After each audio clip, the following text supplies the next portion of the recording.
What happens if you water fast for 72 hours? The 72-hour fast. Where the heck did this come from? And why 72 hours? Now, I'm not a huge fan of going without food for this long, for a couple of reasons. Instead, as you probably know, I recommend time-restricted eating, which is where you ideally reduce your eating window to about a 6 to 8 hour period. But we'll talk about that in just a little bit. Now, here's the major problem with a 72-hour water fast.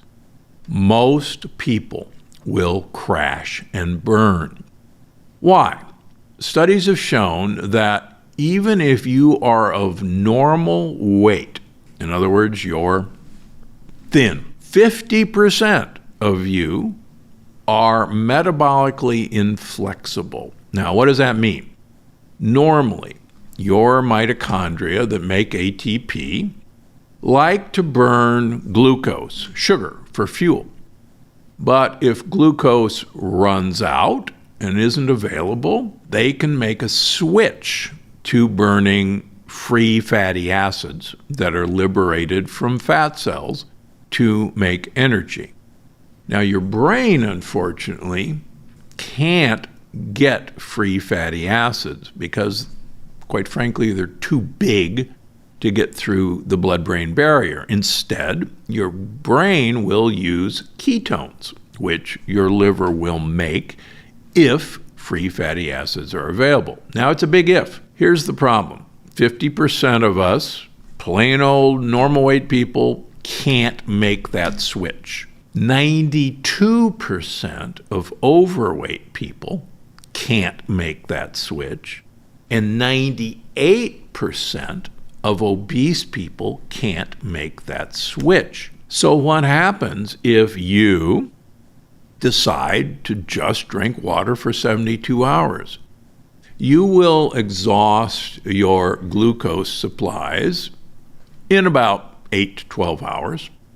You'll exhaust your glycogen supplies, which is stored glucose primarily in our muscles and in our liver, in about 24 hours.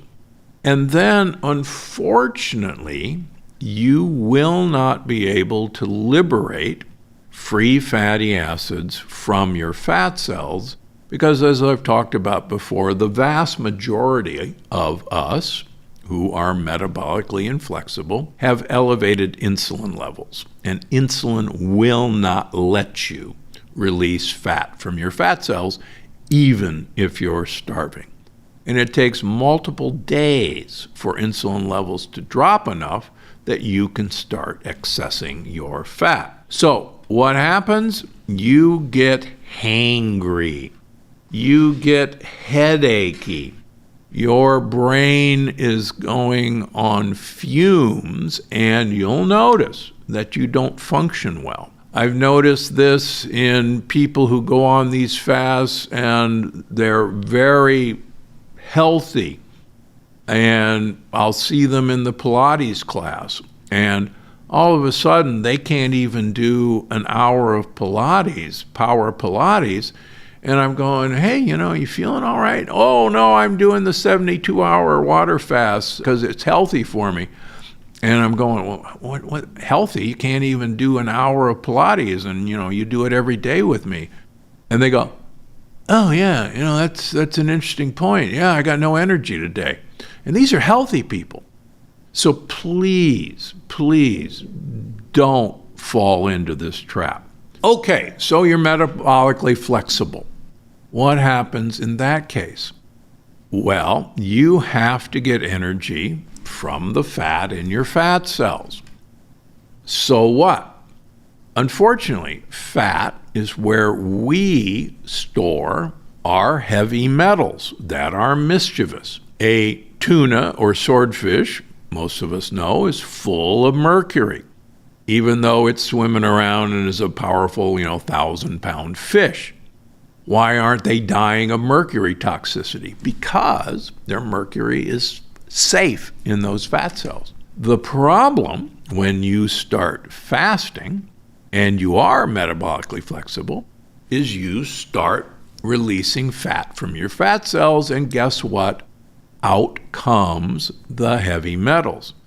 Now, this was proven years ago at the Biosphere 2 experiment in the Arizona desert.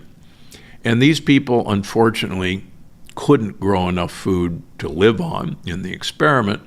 And Ray Wolford, who was the head pathologist from UCLA, documented that these people released huge amounts of heavy metals into their bloodstream. And so you're doing a 72-hour water fast for detoxing. In fact, you're actually toxifying. That doesn't sound like a really good idea.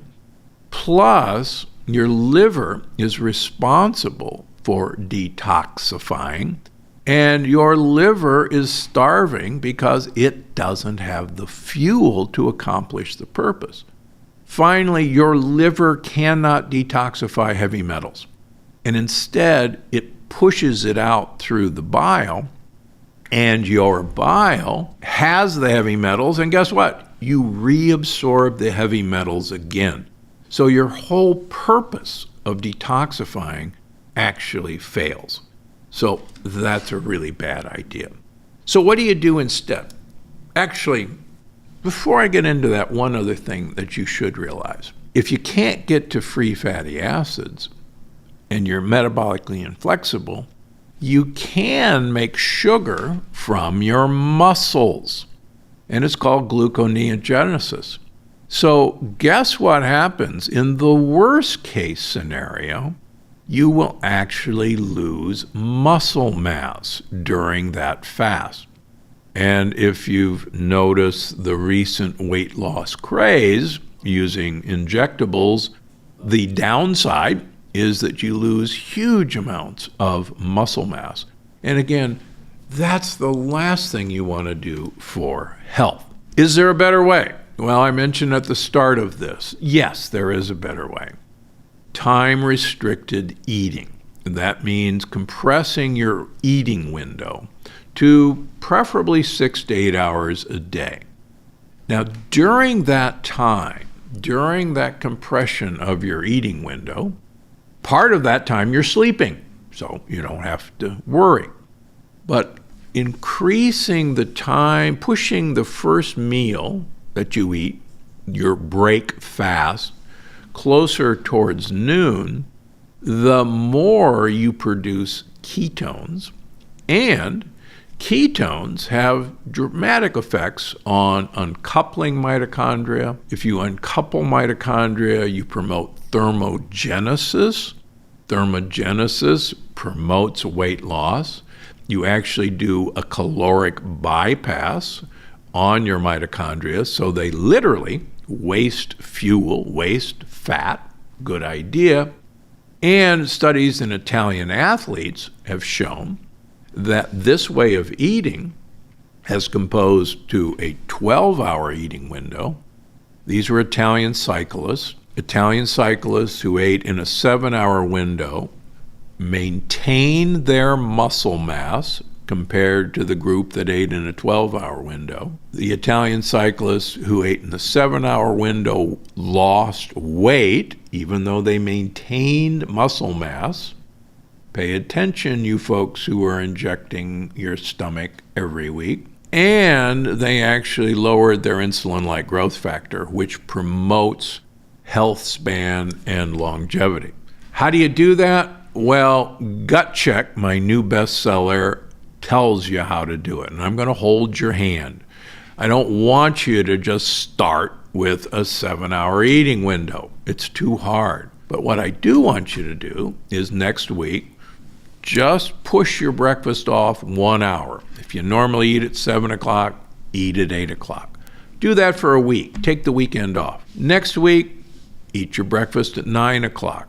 Do that for a week. Take the weekend off. And so on. In 5 weeks, we'll get you up to 11 or 12 for breakfast. It's easy, it's doable, and I'll be here for you every step of the way.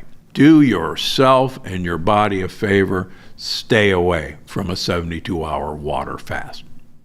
Thanks so much for watching, but don't go anywhere. This next one is sure to surprise you. These are literally like swallowing razor blades, which will damage the wall of your gut, and that damage will be reflected in your skin.